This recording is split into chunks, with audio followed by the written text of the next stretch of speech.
Hola, les habla Pascal de archivosaether.com y portalaeteorus.com. Observando la historia hacia atrás, es evidente que hay más información sobre las peripecias y resultados del género masculino en áreas como la ciencia, el arte o la filosofía. Pero lo cierto es que el papel de la mujer en todos estos campos ha sido eventualmente de misma importancia o en algunos casos mayor que el del hombre. En ciencia, particularmente en química y su origen, la alquimia, tanto como la esotérica o la operativa, esto no es diferente. La importancia de la visión cultural que ha dejado de lado a la mujer se puede ver en Pernelle Flamel, esposa de Nicolas Flamel, que en la imagen de portada del libro de las figuras jeroglíficas de 1399 aparece como una musa y ayudante de laboratorio del alquimista. Esta es una imagen que reduce a la mujer a una extensión del mismo alquimista, ya sea para un uso metafísico o práctico. No basta con citar a María de Alejandría, del siglo III después de Cristo, creadora de los conocidos baños de María, que es sino un calentamiento indirecto de la sustancia por convección térmica desde el medio líquido. Este proceso que sirve para calentar sólidos generalmente en agua, en procesos de ebullición, en un recipiente, adentro otro más pequeño con las sustancias. Es un proceso que se utiliza en las industrias farmacéuticas y cosméticas. ¿Y por qué no hablar de Taputi Bela Tekayim, una mujer fabricante de perfumes mencionada en una tableta cuneiforme datada alrededor del 1200 a.C. en la Mesopotamia babilónica? Taputi usaba flores, aceite, mirra y bálsamo. Agregó agua u otros solventes con procesos de destilación y filtración. Se le considera la primera químico de la historia y también la primera referencia al instrumento alambique, un instrumento usado por todos los alquimistas y químicos. El pasado de la química y la alquimia no solo está compuesto de químicos hombres. Citaremos algunas alquimistas mujeres para esclarecer el paradigma. Merit Ptah, del año 1700 a.C., es la primera mujer científica del antiguo Egipto y reconocida oficialmente como la primera médico de la historia de la medicina. Su hijo, que era sumo sacerdote, la describió como la médica jefe. A menudo se habla de que Peseshet, de la dinastía IV, fue la primera médico, pero no hay pruebas de que Peseshet haya sido médico propiamente tal, sino una supervisora. En su honor, la Unión Astronómica Internacional bautizó un cráter de impacto en Venus como Merit Ptah. Cleopatra, entre el siglo III o IV después de Cristo, fue una alquimista y autora que trabajó en Alejandría. Cleopatra era el seudónimo de la autora, cuyo nombre real se ha perdido. No tiene ninguna relación con la Cleopatra VII, la reina de Egipto. Según nos cuenta también Zosimos de Panópolis, Cleopatra fue una figura renombrada en la alquimia y una de las 4 mujeres que sabían cómo obtener la piedra filosofal, junto con María la Judía, Medera y Tapnutia. Es mencionada con respeto en la enciclopedia arábica Kitab al-Firist del año 1988. Su manuscrito Crisopeia Ouroboros fue una de las fuentes más importantes de la alquimia. Por ejemplo, en esa obra aparece el Ouroboros y la estrella de 8 bandas, la representación de la serpiente que se muerde la cola. Sus trabajos también contienen varias descripciones y figuras del proceso técnico de los hornos.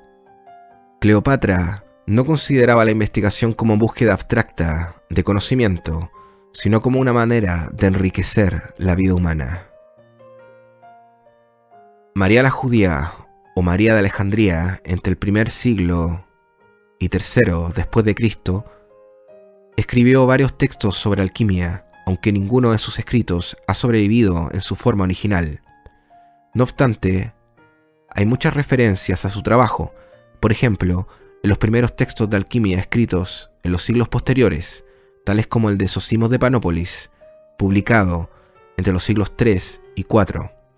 Las enseñanzas de María fueron ampliamente citadas por los hermetistas posteriores.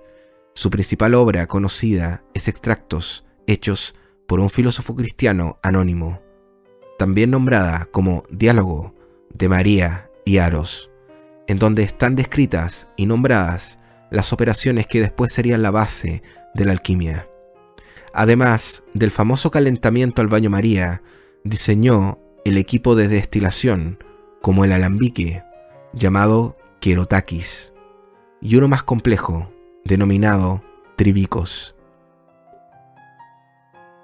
Hipatía de Alejandría, entre el siglo IV y V después de Cristo, se le llamaba en Alejandría solo como Hipatía, hija del filósofo Teón, que logró tales alcances en literatura y ciencia que sobrepasó en mucho a todos los filósofos de su propio tiempo.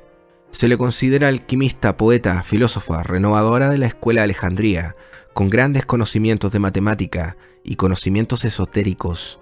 Se la asesinó cruelmente, golpeándola hasta la muerte. El obispo Juan de Niquiu del siglo XVIII la llegó a acusar de bruja y responsable de los conflictos por su actitud filosófica, revolucionaria, justificando el asesinato. Por su pasión se le compara a Enheduanna, la gran sacerdotisa del firmamento, poetisa y astrónoma sumeria que vivió unos 2300 años antes de Cristo. Marie Layard de Gournay, entre el siglo XVI y siglo XVII, fue símbolo de la cultura francesa. Tuvo que hacer frente al cuidado de sus hermanos por el fallecimiento de su padre. Luego de terminar con eso, se dedicó a traducciones, redacción de tratados poéticos y ensayos sobre la igualdad entre hombres y mujeres.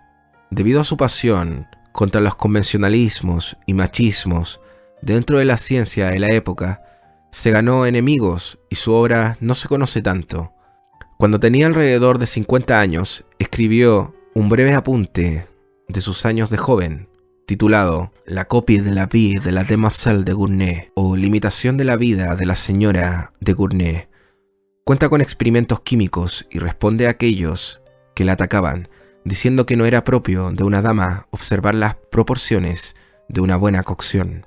Entre las operaciones que describe, explica cómo utilizaba diversas cantidades de oro, cobre, plomo, hierro, estaño y mercurio, con el objetivo de estudiar su composición, una tarea que también llevaba a cabo con sales corrosivas como el vitriolo o los cloruros. Isabella Cortese fue escritora y alquimista italiana del Renacimiento, siglo XVI. Su libro, Me secreto de la señora Isabella Cortese, apareció por primera vez en forma impresa en 1561. En Venecia, introduce la alquimia a un público más amplio. En él habla de convertir plomo en oro, hasta remedios médicos. El libro fue muy popular, contando con varias reediciones en el siglo XVII. Es uno de los autores que más obras literarias tiene relación a la alquimia.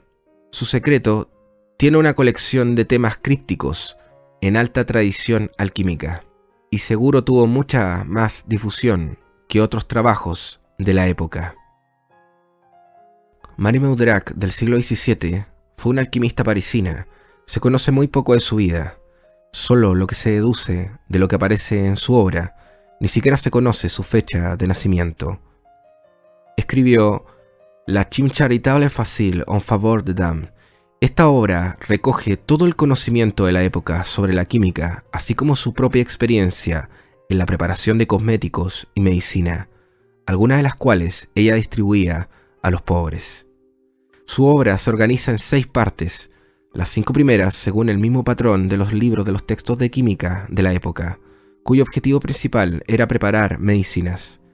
Incluían operaciones químicas básicas, seguidas de discusiones sobre cómo obtener medicinas de una gran variedad de plantas o minerales. y luego una sección de cómo preparar las medicinas a partir de estas fuentes. Les hablo Pascal de archivosaether.com y portalateoros.com. Hasta la próxima.